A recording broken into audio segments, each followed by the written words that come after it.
ಕೇಸಲ್ಲಿ ಈಗ ಹೇಳ್ಕೊಳ್ತಾ ಇರೋಂಥ ಒಂದು 3-4 ಜನರದ ಕ್ಯಾರೆಕ್ಟರ್ ನಾನು ಹೇಳಕ್ಕೆ ಇಷ್ಟಪಡ್ತೀನಿ.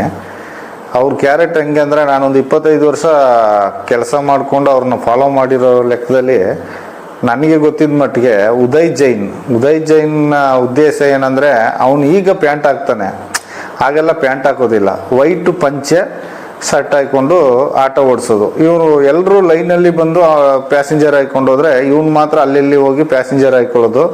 ಮತ್ತೆ ಒಂದು ಅನಾಥನಾಗೆ ಅಂದರೆ ಆ ರಿಕ್ಷಾದಲ್ಲೇ ಮಲಿಕೊಳ್ಳೋದು.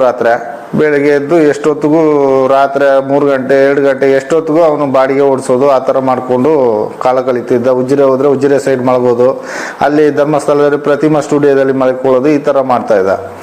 ಈಗ ಸೌಜನ್ಯ ಕೇಸ್ನಿಂದಾಗಿ ಸ್ವಲ್ಪ ಅವ ದತ್ತುಪುತ್ರನಾಗಿ ಸ್ವಲ್ಪ ಇನ್ಫ್ಲುಯೆನ್ಸ್ ಆಗಿಬಿಟ್ಟಿದ್ದಾನೆ. ದೊಡ್ಡ ಒಂದು ಏನಪ್ಪ ಅಂದರೆ VIP ಥರ ಕಾಣ್ತಾ ಈಗ ಜನಗಳು ಪಾಪ್ಯುಲರ್ ಆಗಿದ್ದಾನೆ ಅಷ್ಟೇ.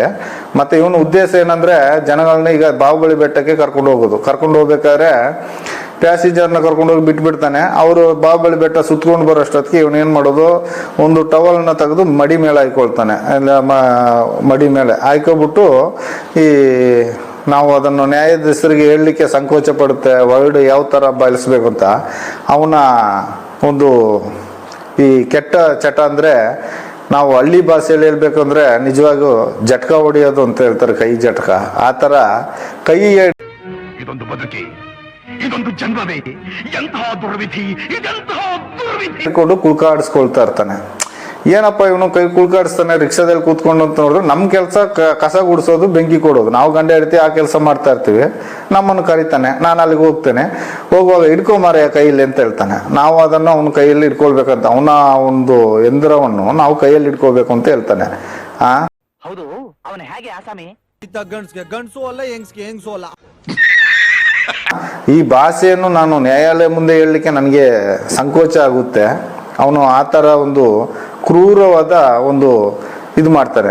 ಏನು ಮಾರೆ, ಹೆಣ್ಮಕ್ಳಿದ್ದಾರೆ, ಹೆಂಗಸರಿದ್ದಾರೆ, ಈ ಥರ ಎಲ್ಲ ಮಾಡ್ತೀಯ, ನಾಚಿಕೆ ಆಗಲ್ವ ಅಂದರೆ ಅದೆಲ್ಲ ಏನಾಗಲ್ಲ ಮಾರೆ.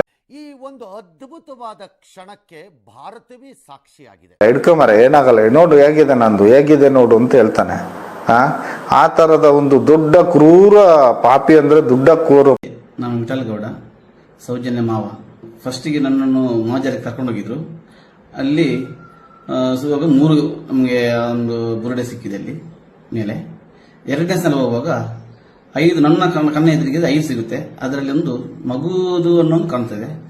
ನಂತರ ಅದರ ಪಕ್ಕದಲ್ಲಿ ಒಂದು 6-7 ಮಣ್ಣಿನ ಮಡಿಕೆ ಕಲಶ ಅಲ್ಲಿ ಸಿಗುತ್ತೆ. ಒಂದು ಸ್ಟಿಕ್ಕು, ಒಂದು ಕನ್ನಡಕ, ಒಂದು ಗ್ಲಾಸು, ಮತ್ತೊಂದು ಮೊಬೈಲ್, ಒಂದು ಕವರು, ಬ್ಯಾಕ್ ಕವರು ಸಿಗುತ್ತೆ. ಅದು ನೋಡಿದ ತಕ್ಷಣ ನಮಗೆ ಮೇಲೆ ಜುಮ್ಮ ಒಂದು ಸಲ ಆಯಿತು. ಯಾಕಂದರೆ ಅವತ್ತು ನಾನು ನಿನ್ನೆ ನಿದ್ದೆ ಮಾಡಲಿಲ್ಲ, ಬೇಜಾರಾಯಿತು. ನಾವು ಕ್ಷೇತ್ರದಲ್ಲಿ ಈ ಥರ ಆಗ್ತಾ ಇದೆಯಾ ಅನ್ನೋದು ಸ್ವಲ್ಪ ತುಂಬ ಬೇಜಾರಾಯಿತು. ಸರಿಯಾಗಿ ತನಿಖೆ ಮಾಡಬೇಕು, ಅದಕ್ಕೆ ಯಾರು ಅದನ್ನು ಕೊಲೆ ಮಾಡಿದ್ದಾರೆ, ತಂದು ಯಾರು ಬಿಸಾಡಿದ್ದಾರೆ ಅನ್ನೋದು ನಮಗೆ ಅದು ತನಿಖೆ ಆಗಬೇಕು. ಮತ್ತು ಅದರಲ್ಲಿ ನಮ್ಮ ಸೌಜನ್ಯಗೆ ನ್ಯಾಯ ಸಿಗಬೇಕು. ಪಾಪಿ ಯಾಕಂದರೆ ಅವನು ಎಲ್ಲಿ ಬೇಕು ಆ ಥರ ಒಂಟಿ ಹೆಂಗಸರೆಲ್ಲ ಸಿಕ್ಕಿದ್ರೆ ಬಾಡಿಗೆ ಮಾಡೋ ಥರ ಹೋಗೋದು, ಕರ್ಕೊಂಡು ಹೋಗೋದು. ಕೆಲವೊಂದು ಯಾತ್ರಿಕರು ಬರ್ತಾರೆ, ಒಂಟಿ ಮಹಿಳೆಯರು, ಅವ್ರ ಊರಿನಲ್ಲೆಲ್ಲ ಪಾಪ ಅವ್ರಿಗೇನೋ ಕಷ್ಟ ಸಮಸ್ಯೆ ಪರಿಹಾರ ಇರದೇ ಇರುತ್ತೆ, ಬರ್ತಾರೆ. ದೇವ್ರ ಸನ್ನಿಧಾನದಲ್ಲಿ ಏನಾದರೂ ಒಂಚೂರು ಬೇಡ್ಕೊಂಡು ಹೋಗೋಣ ಅಂಥವ್ರನ್ನೇ ಟಾರ್ಗೆಟ್ ಮಾಡೋದು ಇವನ ಕೆಲಸ.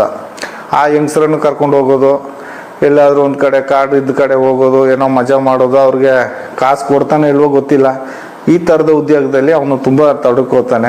ಆದರೆ ರಿಕ್ಷಾದವರೆಲ್ಲ ಬೈತಾರೆ, ನೀನೇನೋ ಬಾಡಿಗೆ ಲೈನಲ್ಲೇ ಮಾಡೋದಿಲ್ಲ, ಎಲ್ಲ ನೀನು ಓದ್ತಾವೆಲ್ಲ ಬಾಡಿಗೆ ಮಾಡ್ತೀಯ, ನಾವೆಲ್ಲ ಶಿಸ್ತಾಗಿ ಲೈನಲ್ಲಿ ಹೋಗ್ತೀವಿ ಅಂತಂದರೆ ಇವನು ಕೇಳೋದಿಲ್ಲ. ಕೇಳಿದ್ರೆ ನಾನು ಜೈನರು, ನಾನು ಹೆಗ್ಡೆಯವರು, ಹಾಗೆ ಹೀಗೆ ಅಂತ ಏನಾದರೂ ಒಂದು ಹೇಳ್ಕೊಂಡು ಕತೆ ಓಡಿಸ್ತಾ ಇರ್ತಾನೆ. ಇವನ್ ಲೈಫ್ ಹೀಗೆ ಆದರೆ ಆ ಮಲ್ಲಿಕ್ ಜೈನ್ನ ತಗೊಂಡ್ರೆ, ಮಲ್ಲಿಕ್ ಜೈನ್ ಏನು ಮಾಡ್ತಾನಂದ್ರೆ, ರತ್ನಗಿರಿ ಬೆಟ್ಟಕ್ಕೆ ಬರುವ ಅಗತ್ಯ ಇರಲ್ಲ ಬಾಹುಬಲಿ ಬೆಟ್ಟಕ್ಕೆ. ಕಾರಣ, ರತ್ನರಾಜರಂತ ಸ್ಟುಡಿಯೋ ಇಟ್ಟಿರ್ತಾರೆ, ಅವರು ಸಂಬಂಧ ಅಂತ ಹೇಳ್ಕೊಡ್ತಾರೆ, ಇರ್ಬೋದು. ಯಾಕಂದರೆ ಆಗ ಎಲ್ಲ ಅವರು ಸ್ಟುಡಿಯೋದಲ್ಲಿ ಫೋಟೋ ತೆಗಿಬೇಕಾದ್ರೆ ಫೋಟೋ ತೆಗಿಯೋದು 1 ವಾರಕ್ಕೊಮ್ಮೆ ಅವ್ರವ್ರ ಮನೆಗೆ ಪೋಸ್ಟ್ ಮಾಡೋದು, ಈ ಥರ ಕೆಲಸ. ಇದೊಂದು ಬದುಕಿ, ಇದೊಂದು ಜನ್ಮವೇ, ಎಂತಹ ದುರ್ವಿಧಿ, ಇದೆಂತಹ ದುರ್ವಿಧಿ. ರಾಘವೇಂದ್ರ ಅಂತ ಒಬ್ರು ಇರ್ತಾರೆ, ಮೊದಲು ಜಗದೀಶ್ ಜೈನ್ ಇದ್ರು, ಅವ್ರು ನಿಂತರು. ಅದರ ನಂತರ ರಾಘವೇಂದ್ರ ನಂತರ ಇವ್ರು ಇರ್ತಾರೆ. ಯಾರು ಹೇಳಿ, ಮಲ್ಲಿಕ್ ಜೈನು, ಇವರೆಲ್ಲ ಬಂದು ಫ್ರೆಂಡ್ಶಿಪ್ ಹಂಗೆ ಫೋಟೋ ತೆಗೆಯೋದು ಮಾಡೋದು, ಅವ್ರಿಗೊಂದು ಹೆಲ್ಪ್ ಥರ ಸ್ಟುಡಿಯೋದಲ್ಲಿ ಮಾಡ್ತಾ ಇರ್ತಾರೆ. ಇವ್ರು ಮಾಡ್ತಾ ಇರೋದು ಕೆಲವೊಂದು ರಸೀದಿಯಲ್ಲಿ ಹೆಸರು ಬರೆಯದೆ ಡೈರೆಕ್ಟಾಗಿ ಅವ್ರಿಗೆ ಕಳಿಸ್ಬಿಡೋದು, ಮತ್ತು ಅದರಲ್ಲಿ ಸ್ವಲ್ಪ ಹಣ ಉಳಿಸೋದು. ಆ ಹಣದಲ್ಲಿ ಅನ್ನಪೂರ್ಣ ಹೋಟ್ಲಿಂದ ನಮ್ಮ ಕೈಯಲ್ಲಿ ತರಿಸೋದು, ಏನು ಬಜ್ಜಿ ಬೋಂಡ ಅದು ಇದು ತರಿಸೋದು. ಅಲ್ಲಿ ಜೈನರ ಗೆಸ್ಟ್ ಹೌಸ್ ಆಗಿದೆ ಬೆಟ್ಟದ ಹಿಂದೆಗಡೆ, ಅದರಲ್ಲಿ ಕೂತ್ಕೊಂಡು ತಿನ್ನೋದು, ನಮಗೂ ಕೊಡ್ತಿದ್ರು, ನಾವೆಲ್ಲ ಒಟ್ಟಿಗೆ ತಿಂತಿದ್ವಿ. ಹೀಗೆ ಮಾಡ್ತಾ ಇರ್ಬೇಕಾದ್ರೆ ಇವೇನು ಮಾಡೋದು, ಹೆಣ್ಮಕ್ಳು ಅಡ್ರೆಸ್ ಎಲ್ಲ ಅದರಲ್ಲಿ ಇರ್ತದೆ ನೋಡಿ. ಒಳ್ಳೊಳ್ಳೆ ಹುಡುಗಿಯರು ಬಂದರೆ ಆ ಫೋನ್ ನಂಬರ್ಗೆ ಫೋನ್ ಮಾಡೋದು, ಚುಡಾಯಿಸೋದು, ಪೋಸ್ಟ್ ಮಾಡಿದ್ದೀವಿ ಹಾಗೆ ಹೀಗೆ ಅಂತೆಲ್ಲ ಮಾಡೋದು. ಇದೊಂದು ಬದುಕಿ, ಇದೊಂದು ಜನ್ಮವೇ, ಎಂತಹ ದುರ್ವಿಧಿ, ಇದೆಂತಹ ದುರ್ವಿಧಿ. ಹೆಂಗಸ್ರ ಹತ್ರ ಫೋನ್ ನಂಬರ್ ಕಲೆಕ್ಟ್ ಮಾಡೋದು, ಇದೆಲ್ಲ ಮಾಡ್ತಾ ಇದ್ದ. ಅದು ನಮ್ಗೆ ಗೊತ್ತಿದ್ದ ವಿಷಯ. ಅದ್ರ ನಂತರ ಬೆಟ್ಟದಲ್ಲೇ ಒಳ್ಳೆ ಹುಡುಗಿಯರು ಬಂದರೆ ಅವರನ್ನು ಲೈನ್ ಹಾಕೋದು. ಲೈನ್ ಅಂದರೆ ಚುಡಾಯಿಸೋದು. ಚೀಟಿಯಲ್ಲಿ ಇವ್ರ ಫೋನ್ ನಂಬರ್ ಬರೆಯೋದು, ಹುಡುಗಿಯರ ಹತ್ರ ಬಿಸಾಡೋದು, ಹೀಗೆಲ್ಲ ಮಾಡೋದು.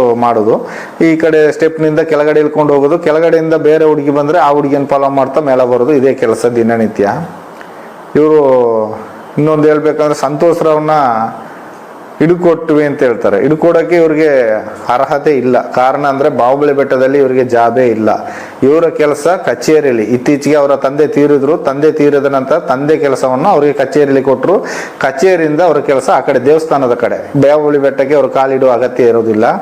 ಮಾಹಿತಿ ಕಚೇರಿ ಸಿಬ್ಬಂದಿ ಮಾತ್ರ ಅದನ್ನು ಸುತ್ತುವರಿದು ನೋಡಿ ಬಾಗಿಲು ಹಾಕೊಂಡು ಬೀಗ ಹಾಕೊಂಡು ಬರೋದು ಮಾಹಿತಿ ಕಚೇರಿ ಅವರ ಕೆಲಸ.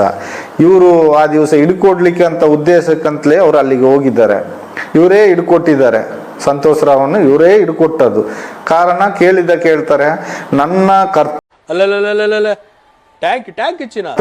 ನಾನು ಬಾಹುಬಲಿ ಬೆಟ್ಟವನ್ನು ಸುತ್ತುವರೆದು ಬಂದು ನಾನು ಚೆಕ್ ಮಾಡಿ ಬೀಗ ಹಾಕಿ ಹೋಗುವಂತ ಟೈಮ್ನಲ್ಲಿ ಇವನನ್ನು ನೋಡಿದೆ, ನಾನು ಹಿಡಿದು ಕೊಟ್ಟೆ ಅಂತ ಹೇಳ್ತಾರೆ. ಆದ್ರೆ ಇವರಿಗೆ ಅಲ್ಲಿ ಬಾಹುಬಲಿ ಬೆಟ್ಟದಲ್ಲಿ ಒಂದು ದಿನವೂ ಆ ಕೆಲಸ ಇಲ್ಲ. ಸ್ಟುಡಿಯೋಕ್ಕೆ ಹೋದ್ರೆ ಫೋಟೋ ತೆಗೆದ್ರೆ ಹೋಗಿದ್ರೆ ಅದರಿಂದ ನಿಂತು ಅವರ ಕೆಲಸ. ಆ ನಂತರ ಈಗ ಅವರ ತಂದೆ ಕೆಲಸ ಕಚೇರಿಯಲ್ಲಿ ಬಂದ ನಂತರ ಅವ್ರಿಗೆ ಬಾಹುಬಲಿ ಬೆಟ್ಟದಲ್ಲಿ ಅರ್ಹತೆನೇ ಇಲ್ಲ, ಅಲ್ಲಿಗೆ ಹೋಗುವ ಅರ್ಹತೆನೇ ಇಲ್ಲ. ಕಾರಣ ಬೆಟ್ಟದಲ್ಲಿ ಡ್ಯೂಟಿ ಮಾಡುವವರು ಬೇರೆ, ಇವರೇ ಬೇರೆ. ಇವರು ಇದೊಂದು ಬದುಕಿ, ಇದೊಂದು ಜನ್ಮವೇ, ಎಂತಹ ದುರ್ವಿಧಿ, ಇದೆಂತಹ ದುರ್ವಿಧಿ. ಕಾರಣಾಂತರದಿಂದ ಅಲ್ಲಿಗೆ ಹೋಗಿದ್ದಾರೆ. ಅಲ್ಲಿ ಯಾಕೆ ಹೋದ್ರು, ಯಾಕೆ ಹಿಡಿದ್ರು ಗೊತ್ತಿಲ್ಲ.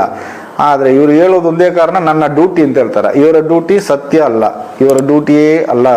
ಧರ್ಮಸ್ಥಳದ ಬೆಟ್ಟದ ಮೇಲೆ ಇವರಿಗೆ ಅಲ್ಲಿ ಜಾಗನೇ ಇಲ್ಲ. ಆದ್ರೆ ಹಾಗಾದ್ರೆ ಡೈಲಿ ಅಲ್ಲಿ ಬೀಗ ಹಾಕ್ಬೇಕಲ್ಲ ಇವ್ರು ಹೋಗಿ, ಯಾಕೆ ಹಾಕುದಿಲ್ಲ? ಡೈಲಿ ಬೀಗ ಹಾಕುದಿಲ್ಲ. ಇನ್ನೊಂದು ಧೀರಜ್ ಕಿಲ್ಲಾ ಅಂತ ಹೇಳ್ತಾರೆ ಅವರು, ಧೀರಜ್ ಕಿಲ್ಲಾ, ಧೀರಜ್ ಜೈನ್ ಅಂತ ಹೇಳ್ತಾರೆ. ಅವರು ವಿಷಯ ಹೇಳ್ಕೊಳ್ಳೋದಾದ್ರೆ, ಅವರು ಬಾಹುಬಲಿ ಬೆಟ್ಟದಲ್ಲಿ ಹೆಚ್ಚು ಬರೋದು ಕಮ್ಮಿ, ಅವ್ರ ಆ ಕಡೆ ಎಲ್ಲ ತಿರುಗಾಟ ಕಮ್ಮಿ. ಹೆಚ್ಚಾಗಿ ಹರ್ಷೇಂದ್ರ ಹೆಗ್ಡೆ ಅಂತಾರಲ್ಲ, ವೀರೇಂದ್ರ ಹೆಗ್ಡೆ ಅವರ ತಮ್ಮನ ಮಗ ನಿಶ್ಚಲ್ ಜೈನ್, ಅವರ ಒಟ್ಟಿಗೆ ಆಟ ಆಡ್ಕೊಂಡು ಓಡಾಡ್ಕೊಂಡು ಅವರೊಟ್ಟಿಗೆ ಇರುವಂಥದ್ದು. ಇವರ ಒಟ್ಟಿಗೆ ಇವರು ಕಲೆಕ್ಷನ್ ಇಟ್ಕೊಂಡದ್ದು ಯಾರು? ಉದಯ್ ಜೈನ್ ಮತ್ತೆ ಮಲ್ಲಿಕ್ ಜೈನ್ ಕಲೆಕ್ಷನ್ ಇಟ್ಕೊಂಡದ್ದು. ಇವರು ಅವರೊಟ್ಟಿಗೆ ಓಡಾಡ್ಕೊಂಡು ಒಡನಾಟದಲ್ಲಿ ಇದು ಮಾಡ್ಕೊಳ್ತಾರೆ. ಹೊರಗಿನ ಪ್ರಪಂಚಕ್ಕೆ ಅವರು ಕಾಣಿಸ್ಕೊಳ್ಳೋದಿಲ್ಲ, ಒಳಗಿನ ಪ್ರಪಂಚಕ್ಕೆ ಅವರು ಇರ್ತಾರೆ ಇವರೊಟ್ಟಿಗೆ. ಇವ್ರ ನಡವಳಿಕೆ ಈ ತರ ಹೋಗುತ್ತಾ ಇರುತ್ತೆ.